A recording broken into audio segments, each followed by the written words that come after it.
What's up, drone masters? Salvador Brigman here. I'm chilling in McCarran Park. It is a beautiful day in Brooklyn, and today we're going to be flying this baby, the Hubsan H501S. So I did another video in terms of the technical specs of this, what comes in the box, all that kind of stuff. So if you want to check out that other video, today it's really basic level in terms of what you should do if this is your first time piloting this thing. And what I mean by that is you've just now opened the box, or you're doing your first or your second test run. I'm going to be showing you a few things that have worked for me to get me up to speed a little bit better, and also some of the things I learned from actually crashing this thing in ways to fly it better. So I'm going to talk about a few things, then show you guys some footage, and then we'll go into that. So the first thing is there's this very big desire to pilot this thing. And what I mean by that is once you get it up, it's almost kind of like a remote control car, if you will. You get it up, you're out there in the air, and you feel the need to almost go up and down and sideways and turn it around. You don't need to do any of that. If it's not a windy day at all, it's literally just going to hover there. If it's a windy day, it might be drifting a little bit this way or that way and you have to compensate. But if it's not a windy day, it's a nice day like today, you can just literally have it hovered here and you don't have to touch your controller at all. And this is a great way, if you were a newbie, just start to get it maybe about 20 feet in the air initially and just have it hover there. And then you can begin to experiment with the controls. You can go left, right, you can turn it about, you can go up and down, all that kind of stuff. You can begin to experiment. But the first goal is to get the thing in the air. And the second thing that I sort of have noticed here is we are a little bit slow to actually want to make this thing rise into the air. Whereas actually I think it's a lot easier to just literally jet the thing up there and then have it hover. Because if you're going slow, it's going to be wobbly, it's going to be hard to actually get this thing off the ground. If you go a little bit more aggressively and fast, as long as there isn't too much wind, it's going to be fine. Then it's going to start to hover there in the air. It's just going to be a lot easier to maneuver the thing. But I'm going to go into a few more different flying tips and tricks and things as we get this in the air, and I'll talk a little bit more about that in a second. All right guys, we have the compasses calibrated, got great GPS positioning. You can see the Hubsan right there, it's chilling. We're just going to fly very easily around this park, and then I'm going to also share some more tips with you guys. So let's get started.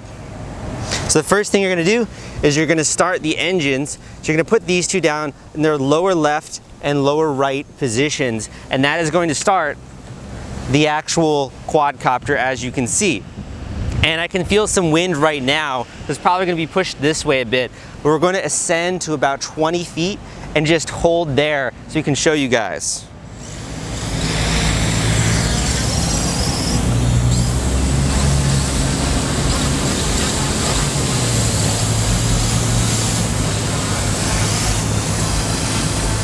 So as you can see, the quadcopter is just chilling there.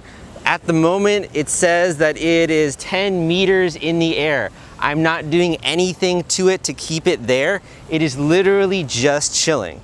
So this is a good position to start from, and then we can begin to play around with all the different controllers. So we can go up higher. So I'm going up here now, 10 meters in the air, etc. You can also bring it down again. And I can feel the wind taking it a little bit, so there is some wind today.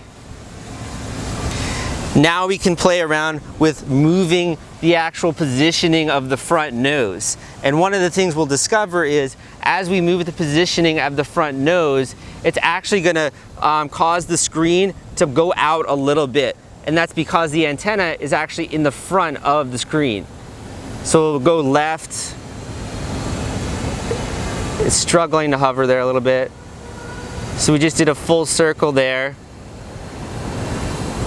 If we want to move forward, we can slowly push forward on the joystick, the right joystick, the way I have it configured, and it's going to move forward. So it's going there towards the batting area. If I want to come back, pushing back here, slowly moving backwards towards me. If I want to go right, slowly pushing right. You can of course go really fast like that, but if you're just starting, I would recommend not going super fast because you're going to quickly get out of control. Just a little nudge is literally all that's needed. So I'm going to slowly go left here, We're going left, we're going left, we're going left. And that is how it is. And you might sort of notice a little bit scary here that the voltage, the actual battery behind this thing is fluctuating a bit. So like the X4, I only see 1 bar in terms of the battery. The actual remote control is about halfway there. That's normal, but you definitely don't want to get into any kind of critical area. Otherwise, the thing is just going to emergency land or it's going to fall out of the sky. So you don't want to do that.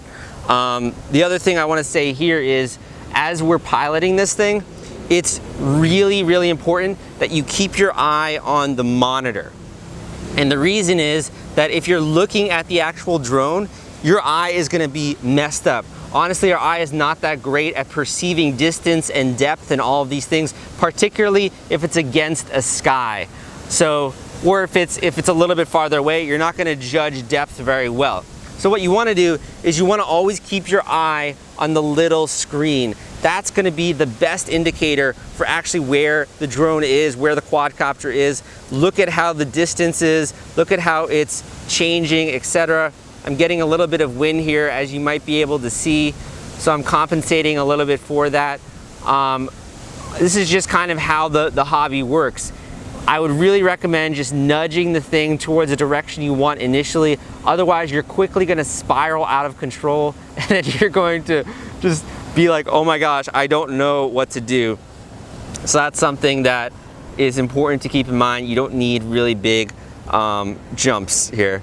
So I'm going to turn this thing towards me. You can now see us here.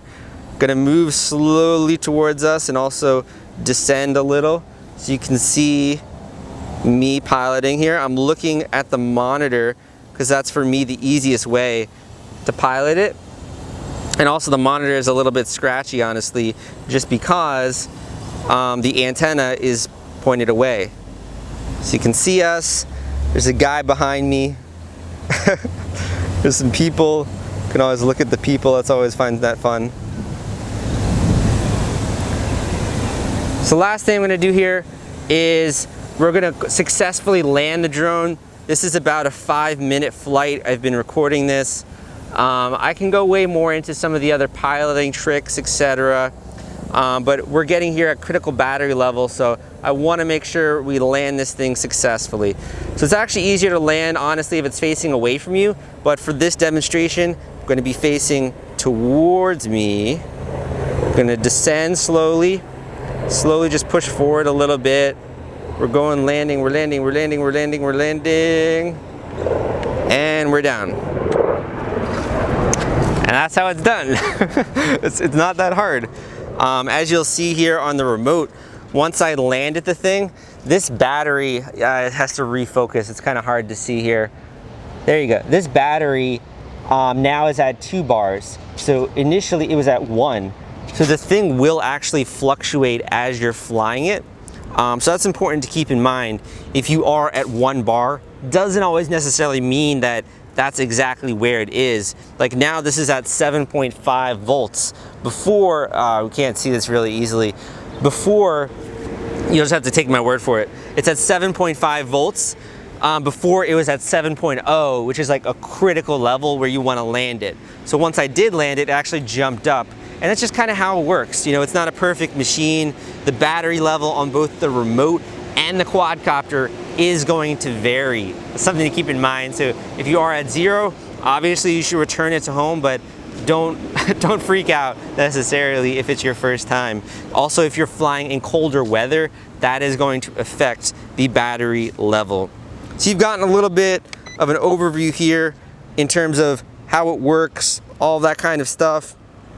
I'm going to be going more into different piloting techniques, but this is really based on you guys. So it depends on the types of videos that you want to see. If you want me to go more into, for example, filming techniques or tips that I've used in my vlogs, you want me to go more into how you can use this in, say, surveying around you, going over rooftops, how you can go longer distances, I'm happy to share that type of information. Just let me know in the comments section down below so that I know to make more videos like this.